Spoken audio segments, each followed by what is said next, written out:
భాష ఏదైనా భావం నీదమ్మా, పాట ఏదైనా ప్రాణం నీదమ్మా.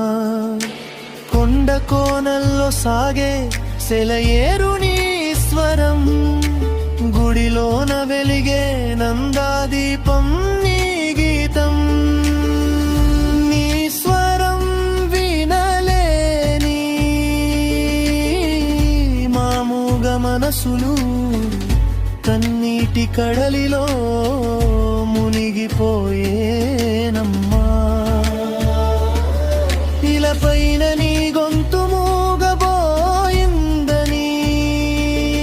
ఆ స్వర్గలోకమే నిన్ను పిలుచుకుందా అమ్మా. అక్కడ దేవతల సభలో నీవు పాడుతుంటే, ఇక్కడ నీ జ్ఞాపకాలతో మా కళ్ళు శోకమై కురుస్తున్నాయి. నీ పాటలే నీ లోకం చీకటి కోణమై మిగిలింది అమ్మా.